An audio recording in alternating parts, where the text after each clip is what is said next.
దేవునికి స్తోత్రం.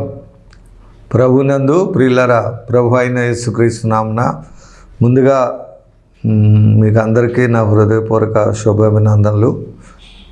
మరి దేవుడు తన కృపలో మళ్ళీ అందరిని కూడా ఎంతగానో కాపాడి మరలా ఈ యొక్క రక్షణ దుర్గం అనే టీవీ కార్యక్రమం ద్వారా దేవుని యొక్క వాక్యాన్ని పంచుకునే ధన్యతను దేవుడు నాకు ఇచ్చిన దాన్ని బట్టి ముందుగా ప్రభువుకి వందనాలు చెల్లిస్తున్నాను. అలాగే మీరు కూడా వాక్యాన్ని వింటూ ఫోన్ ద్వారా మేము వింటున్నాము, వాక్యము చక్కగా చెప్తున్నారని తెలియజేస్తూ ప్రార్థిస్తూ సహకరిస్తున్న మీకు కూడా ప్రత్యేక వందనాలు చెల్లిస్తున్నాను. అలాగే ఇంకనూ ఈ కార్యక్రమాల కొరకు మీరు ప్రార్థన చేయండి, సహకరించండి. దేవుడు మిమ్మల్ని దీవించి ఆశీర్వదించును గాక. ఈరోజు దేవుడిచ్చే వాక్య భాగాన్ని మనం చదువుకుందాం. దేవుని పరిశుద్ధ గ్రంథంలో నుండి యోహాను సువార్త 1వ అధ్యాయము 45వ వచనం మనం చదువుకుందాం. ఫిలిప్పు నతనయేలును కనుగొని, ధర్మశాస్త్రంలో మోషేయు ప్రవక్తలను ఎవరిని గూర్చి వ్రాసిరో ఆయనను కనుగొంటిమి, ఆయన యోసేపు కుమారుడైన నజరేయుడు యేసు అని అతనితో చెప్పింది. దేవుడి వచనాలు దీవించును గాక. మరి గత కార్యక్రమంలో మనం ఇలాగే మోషేయు ప్రవక్తలను చెప్పిన మాటలను నమ్మని మందుమతులారా అని అక్కడ మనం చెప్పుకున్నాం. యేసు ప్రభు లోకాసు వార్త లేకపోతే 25 వచనం, అందుకు ఆయన అవివేకులారా, ప్రవక్తలు చెప్పిన మాటలన్నిటినీ నమ్మని మందమతులారా, క్రీస్తు ఇలాగ శ్రమపడి తన మహిమలో ప్రవేశించడం అగత్యం కాదా అని వారితో చెప్పి, మోషేయు సమస్త ప్రవక్తలను మొదలుకొని లేఖనములన్నిటిలో తన్ను గూర్చిన వచనముల భావము వారికి తెలిపాను. ఇది మనం నేర్చుకున్నాం. ఇప్పుడు మనం సబ్జెక్ట్ ఏంటంటే, గత వారము అలాగే ఈ వారం వచ్చే వారం కూడా మనం సబ్జెక్ట్ ఏంటంటే, మోషేయు ప్రవక్తల్లో ముందుగానే ప్రభు గురించి వ్రాయబడ్డాయంట. ఆయన పుట్టు గురించి వ్రాయబడ్డాయి, ఆయన మరి శ్రమల గురించి, సిలువను గురించి వ్రాయబడ్డాయి, శ్రమల గురించి ఇక్కడ శ్రమ పొంది తిరిగి యేసు ఎలాగూ శ్రమ పొంది మహిమలో ప్రవేశించుట అనేది ఉంది. అలాగే శ్రమల గురించి వ్రాయబడ్డాయి. తర్వాత పునరుత్థానం గురించి వ్రాయబడ్డాయి, ఆయన చేసిన అద్భుతాల గురించి అనేక రకాలుగా ముందుగా మోషేయు ప్రవక్తల గ్రంథంలో లేఖనాల్లో ఆయన గురించి కీర్తనలు కూడా వ్రాయబడ్డాయి.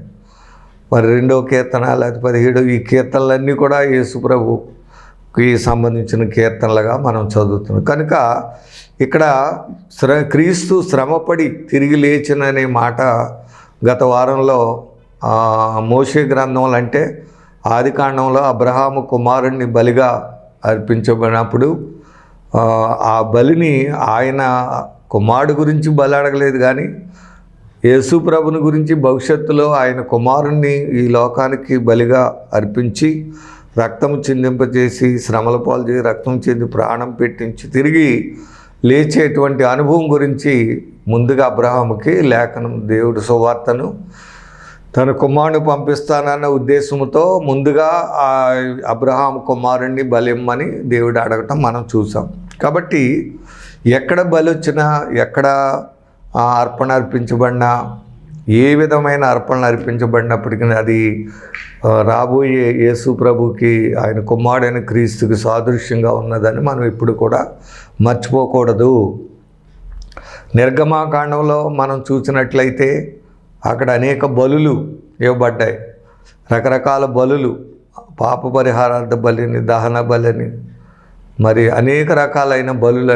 ఇవన్నీ కూడా ఆ గొర్రెనో మేకనో కోడెనో దూడనో ఏదో ఒక అర్పిస్తే రక్తము చిందింపి చేసేలాగా ఓల్డ్ టెస్ట్మెంట్లో ఆ స్ట్రక్చర్ కూడా బలి ఇవ్వబడిందే, బలి అర్పించబడిందే, రక్తము చిందించబడిందే, ఎక్కడా కూడా పాప పరిహారం లేదని ముందుగానే దేవుడు తన కుమారుడు పంపించక ముందే ఈ రకమైన ఏర్పాట్లు చేశారు. అవన్నీ కూడా ప్రభు అయిన యేసుక్రీస్తు వారిని, ఆయన బలిని, ఆయన సిలువను మనకి సూచిస్తున్నాయి. హల్లెలూయా. కాబట్టి ఇస్సాకు బలి అవ్వలేదు, కానీ ఇస్సాకు బదులుగా ఒక గొర్రెపిల్ల, అక్కడ పొదలో చిక్కుకున్న గొర్రెపిల్ల బలయ్యింది. ఆ గొర్రెపిల్లే ప్రభు అయిన యేసు. యేసు నీ కొరకు నా కొరకు ఈ లోకానికి వచ్చి ఒక గొర్రెపిల్లగా బలయ్యాడు, శ్రమ పొంది మరి రక్తం చింది ప్రాణం పెట్టి మూడవ దినాన్ని తిరిగి లేచాడు.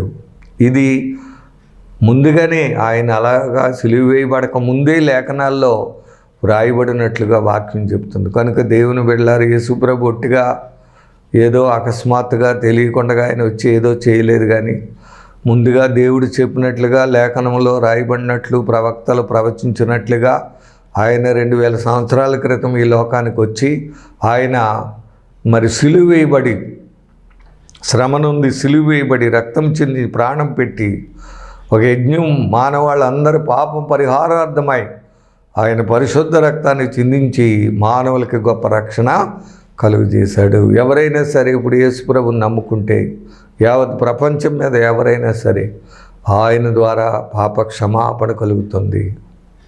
అర్థమైందండి? యేసు నామం ద్వారా పాప క్షమాపణ దొరుకుతుంది.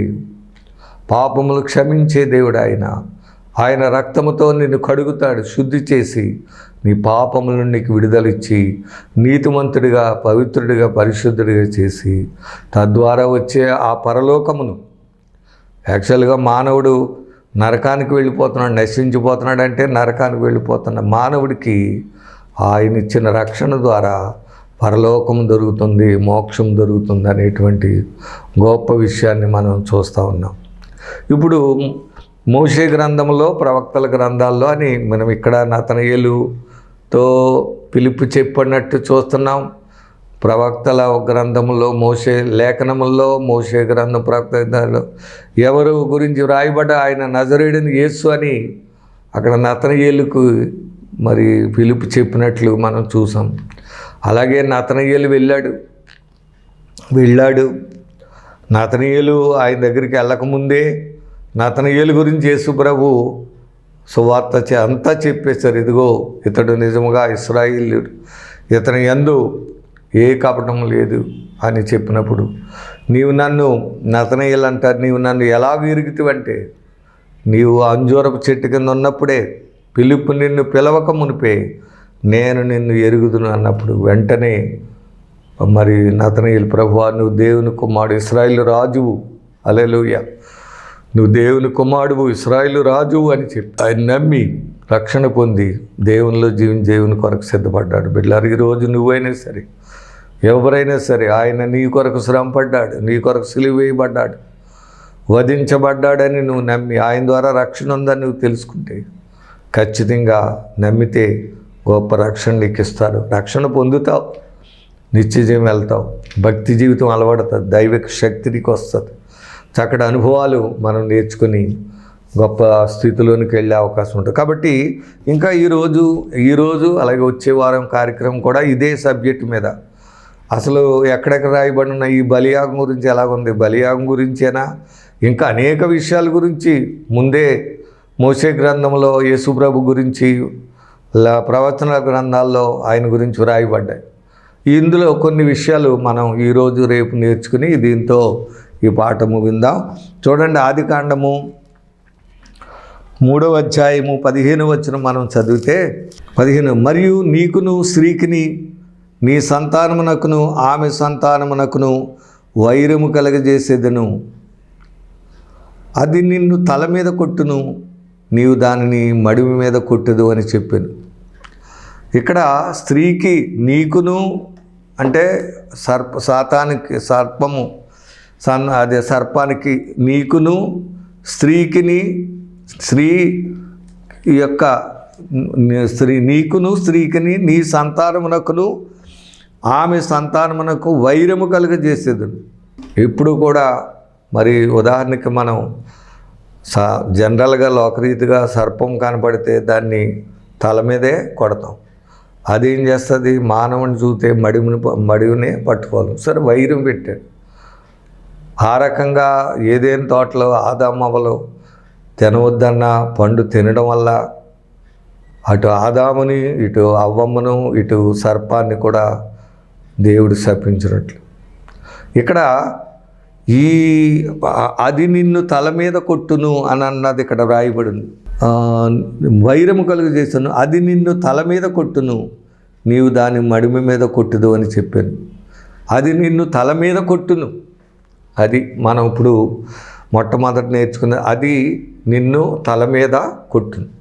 అది అనేదానికి పుట్టినోట్లు ఏమనుందంటే ఆయన, 1వ నెంబర్ అని వేస్తుంది, కింద చూస్తే ఆయన ఇక్కడ అంటే ప్రభు అయిన యేసు క్రీస్తు వారు, ఆయన ఈ లోకానికి వచ్చి సిలువ వేయబడుట ద్వారా, సిలువలో ఆయన యజ్ఞం చేయట ద్వారా, సిలువలో జనరల్గా చెప్తారు సాతాను తలను చితకతొక్కాడని చెప్తారు. హల్లెలూయా, ఎంత అద్భుతం!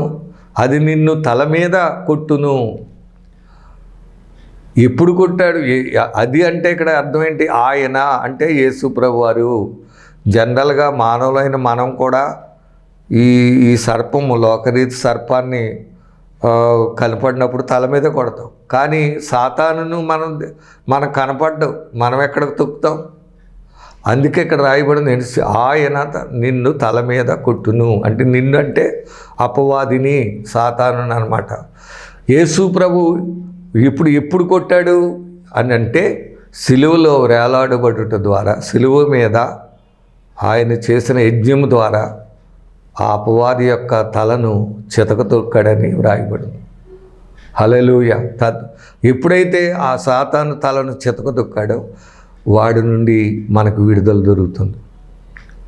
కాబట్టి ఎక్కడ అయినా సైతానుని పోడేమో కానీ యేసు రక్తం చెప్తే వాడు పరిగెత్తుకుని వెళ్ళిపోతాడు. పాపికి రక్షణ సిలువలో ఉంది, రోగికి స్వస్థత సిలువలో ఉంది, దెయ్యాల నుండి విడుదల సిలువలో ఉంది. సిలువే సమస్తానికి విడుదల కారణమయ్యింది. హల్లెలూయా. ఒకవేళ అపవాది మనలను శోధించి వేధిస్తూ ఉంటే, అంటే ఇంకా మనకు సరైన విడుదల దొరకలేదేమో అని మనం అనుకోవాలి. కానీ దొరికితే వెంటనే ఆయన మాట్లాడితే గద్దించే చాలు. 6,000 దెయ్యాలు గద్దించగానే అవి పరుగులెత్తుకుని వెళ్ళిపోయి ఎక్కడో ప్రపాతం, ఆ పందుల్లో పడి వెళ్ళి వాటిలో ప్రపాదంలో పడి మునిగి చనిపోయినట్లు. బిడ్డలారా, ఆయన మాట సెలవివ్వగానే అవి పారిపోయాయి.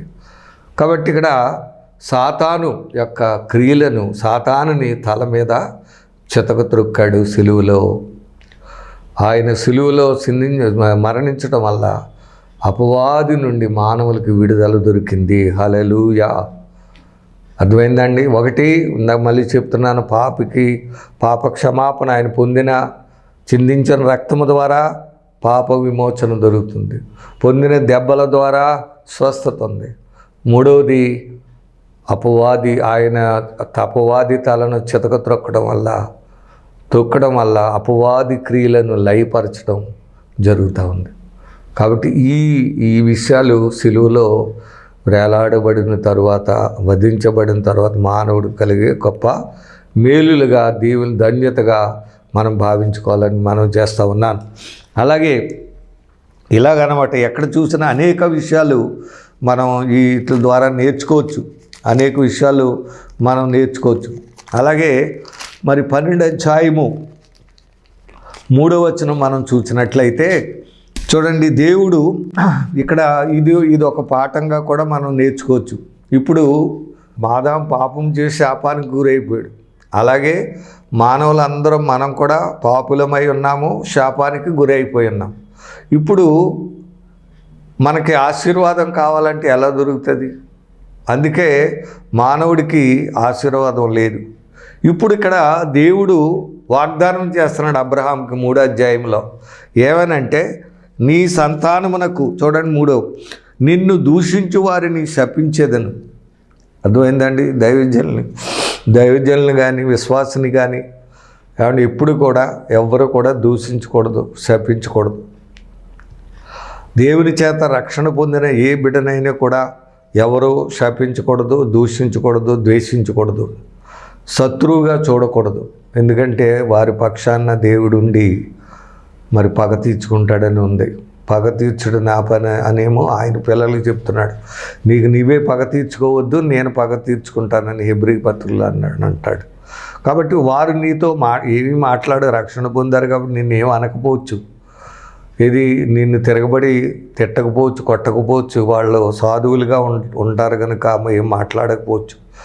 అలాగని నువ్వు ఎరివారానికి వాళ్ళని ఏమి నువ్వు దూషించడం కానీ తిట్టడం కానీ కొట్టడం కానీ చేస్తే వారికి ఏ దేవుడైతే రక్షణ ఇచ్చాడు, ఇక్కడ ఇశ్రాయేల్ దేవుడు అబ్రహాముకి విమోచన ఇచ్చాడేమో ఆ దేవుడు అన్నాడు, నిన్ను దూషించు వారిని నేను శపిస్తాను, దూషిస్తాను అంటున్నాడు. కాబట్టి మనం దేవుని పిల్లల విషయంలో, దైవ సేవకుల విషయంలో ఎప్పుడు కూడా జాగ్రత్తగా ఉండాలి. వారిని ఏం మాట్లాడకుండా, వారిని ఏమీ అనకుండా, అంటే చెడు మాటలు మాట్లాడకుండా చూసుకుంటే మనకి ఎంతైనా ఉత్తమం.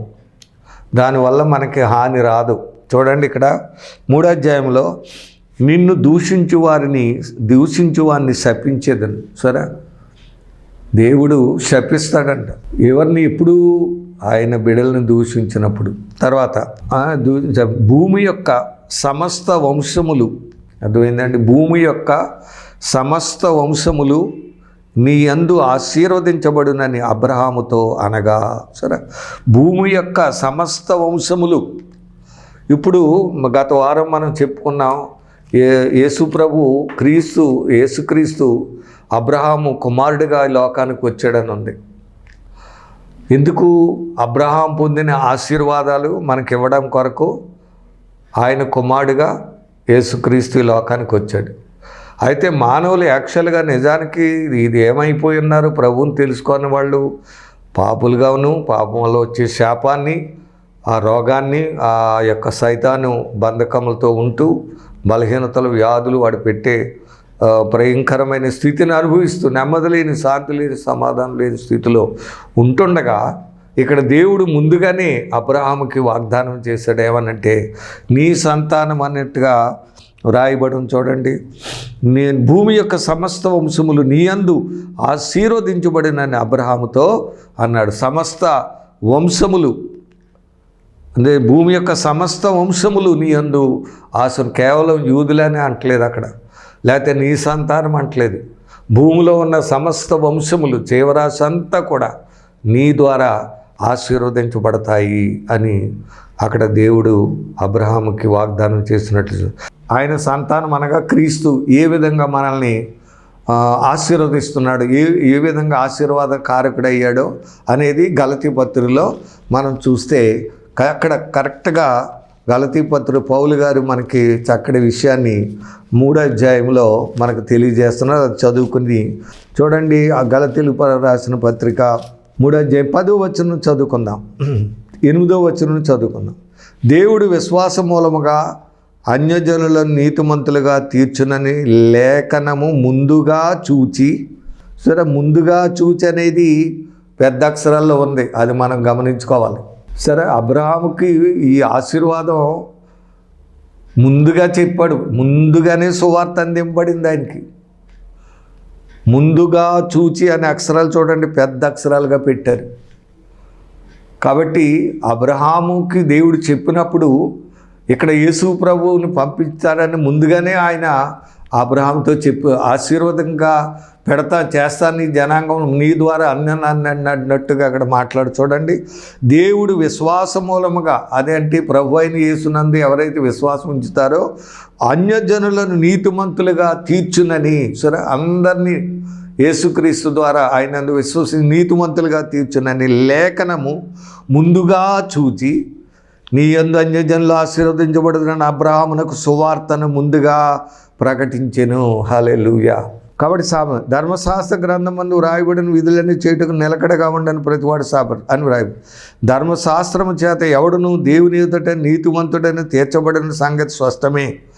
ధర్మశాస్త్రం వల్ల కూడా నీతిమంతుడు, లేనోడు నీతిమంతుడు అవడు, ధర్మశాస్త్రం ఉన్నవాడు కూడా ఎవడు కూడా నీసాను ఉంది. ధర్మశాస్త్రము చేత ఎవడను నీవు ఏలయనగా నీతిమంతుడు విశ్వాస మూలముగా జీవించును. ఒక వ్యక్తి నీతిమంతుడు అవ్వాలన్నా, నీతిమంతుడిగా విశ్వాసి అవ్వాలంటే నీతిమంతుడిగా జీవించాలి. నీతిమంతుడు విశ్వాస మూలంగా జీవించును అని ఉంది.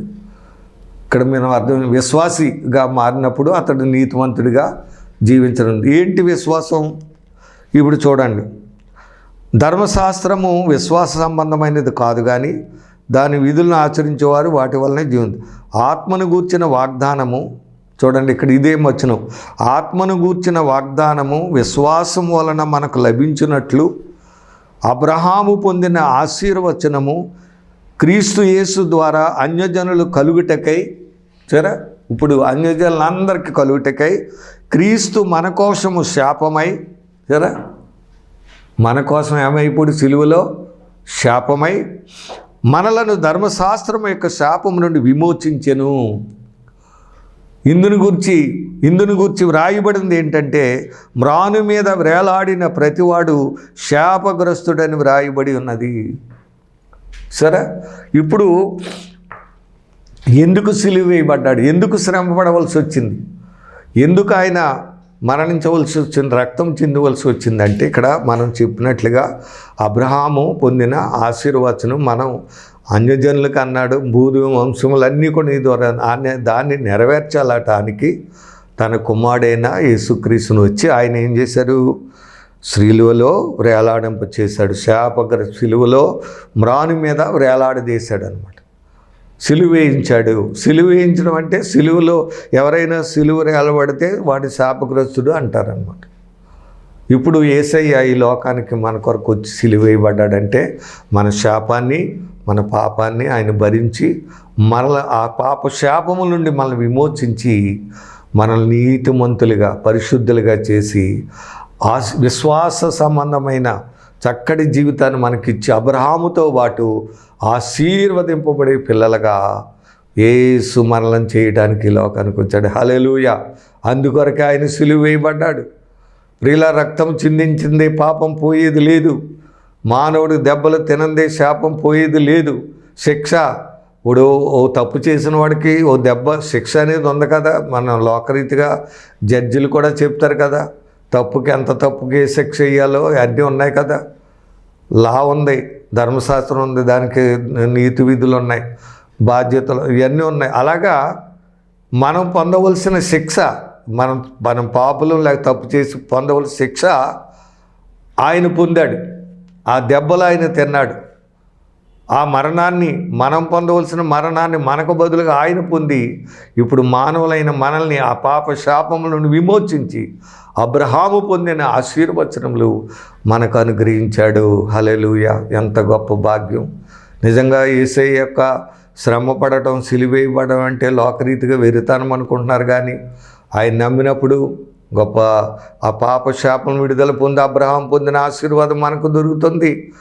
మనం పొందుకోగలమనే సత్యాన్ని మానవులు తెలుసుకోలేకపోతున్నారు బిడ్డలారు. చూడండి, కాబట్టి మ్రాను మీద వేలాడిన ప్రతివాడు శాపరాయన. సహోదరుల, మనుష్య రీతిగా మాట్లాడుచున్నాను. మనుష్యుడు చేసిన ఒడంబడిక ఏదైనను స్థిరపడిన తరువాత ఎవడునో దాన్ని కొట్టి దానితో మరి దేనియు కలుపుడు. అబ్రహాము నకును అతని సంతానమునకు వాగ్దానం చేయబడింది. ఆయన అనేకులను గూర్చి అన్నట్టు సంతానములకు అని చెప్పక ఒకని గూర్చి అన్నట్టే నీ సంతానమునకు అనెను. ఆ సంతానము క్రీస్తు.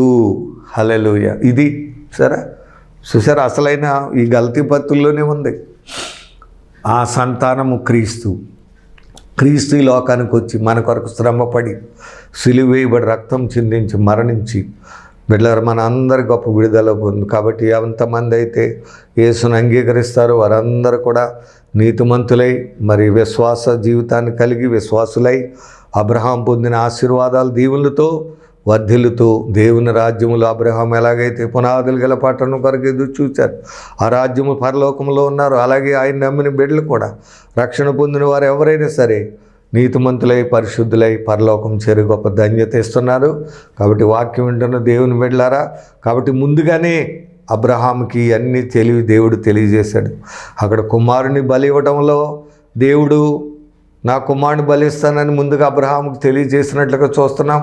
ఇక్కడ నీ సంతానం వలన అందరూ ఆశీర్వదించబడతారు అని అక్కడ 12వ అధ్యాయంలో 3వ వచనం చెప్పారు. ఇక్కడ 22వ అధ్యాయంలో 18వ వచనంలో కుమారుని అర్పించబడినప్పుడు కూడా అదే వాగ్దానము చేసిన దాన్ని అంతటి కూడా ఆ సంతానం క్రీస్తని ఆయన ఈ లోకానికి వచ్చి సిలువ వేయబడి రక్తం చెందించి ప్రాణం పెట్టి మానవుని యొక్క పాప శాపములను విమోచించి మరి మన దీవెనల ఆశీర్వాదాలు పొందుకొని పరలోకం ఇలా నిత్య జీవానికి వారసులు చేస్తాడనే గొప్ప సత్యాన్ని ఈ వాక్యం ద్వారా దేవుని మనతో మాట్లాడు. కాబట్టి వాక్యం ఉండదు దేవుని బిడ్డలారా, నువ్వు ఇంకా ఈ సిలువ ఆయన శ్రమలు ఆయన విధానం ఏదో వీరతనంగా నువ్వు అనుకున్నాం కాదు. నీ కొరకు నా కొరకు నువ్వు పొందవలసిన దెబ్బలు, నువ్వు పొందవలసిన శిక్ష, మనం పొందవలసిన మరణాన్ని ఆయన పొంది ఆ శాప పాపం వల్ల వచ్చే ఆ మరణాన్ని మన నుండి మనల్ని విమోచించి మనలను నీతిమంతులుగా పరిశుద్ధులుగా కడిగి శుద్ధి చేసి పరిశుద్ధులుగా చేసి ఆ నిత్య జీవానికి మనల్ని వారసులుగా చేయడానికి ఈ లోకానికి వేసి వచ్చాడు. కాబట్టి ఇంకా ప్రభుని నువ్వు తెలుసుకోకపోతే ఈ రోజైన వాక్యం ద్వారా నువ్వు తెలుసుకొని మరి ఆయన్ని ప్రభు అని రక్షకుడు నువ్వు అంగీకరించి మరి ప్రార్థించి నీ పాపములు ప్రభు దగ్గర ఒప్పుకుంటే ఆయన కడిగి నేను శుద్ధి నీతిమంతుడిగా చేసి నిత్య జీవాన్ని నడిపించి దేవుడు ఉన్నాడు. మరి ఇవన్నీ ముందుగానే దేవుడి లేఖనాల్లో మన కొరకు రాసిపెట్టారు. ఇవన్నీ ఒక్కొక్కటి మనం చదువుకొని మళ్ళీ వచ్చే వారం మళ్ళీ ఒక సన్నివేశాన్ని మనం తెలుసుకొని ముందుగా చదువుందా. మరి దేవుడు ఈ వాక్యం ద్వారా దేవుడు నీతో మాట్లాడాలని నమ్ముచున్నాం. కాబట్టి ఇంకా తెలుసుకోకపోతే తెలుసుకొని రక్షణ పొంది నా దేవుని బిడ్డలుగా మారి పరలోకం సిద్ధపడండి. దేవుడు మిమ్మల్ని దీవించి ఆశీర్వదించునుగాక. ఆమేన్. చిన్న ప్రార్థన చేద్దాం. మహాపరిశుద్ధుడా మహోన్నతుడ యేసయ్య, నీకు వందనాలు, స్తోత్రాలు, స్తుతులు తండ్రి. నాయన ఇదిగో ఈరోజు నీ వాక్యాన్ని బట్టి మీరు మాతో మాట్లాడారు, నీకు వందనాలు ప్రభువా. ముందుగానే అబ్రహాముకి సువార్త చెప్పవుతండి, ముందుగానే నీవు ఆలోచించి, ఎందుకంటే మానవుడి శాపానికి పాపానికి గురైపోయి ఉన్నాడు. ఇదిగో నిన్ను బట్టి ఈ భూ వంశములన్నీ ఆశీర్వదించి, నిన్ను బట్టి నీ సంతానం వల్ల భూలోకంలోని అందరినీ అన్యజనులను ఆశీర్వదించి అన్న మాటను బట్టి నీకు వందనాలు. దాన్ని బట్టే నీ కుమారుడైన యేసుని ఈ లోకానికి పంపించి సిలువ వేయించి ఆ శాప పాపముల నుండి మానవులను విమోచించి దీవించి ఆశీర్వదించి పరలోకమునకు అబ్రహాం పొందిన వాగ్దానముల ప్రకారం నిత్య జీవం పొందుకోవటం గొప్ప కృప ఇచ్చారు. నీకు వందనాలు తండ్రి. మరి వాక్యం ద్వారా మీరు మాతో మాట్లాడారు. విన్న వాక్యం అందరి హృదయాల్లో పడేది నూరంతలుగా పాలించడానికి సాయం చేయండి, దీవించండి, ఆశీర్వదించండి. యేసు నామమును అడిగి వేడుకొనుచున్నాము తండ్రి. God bless you. దేవుడు దీవించును గాక. Thank you.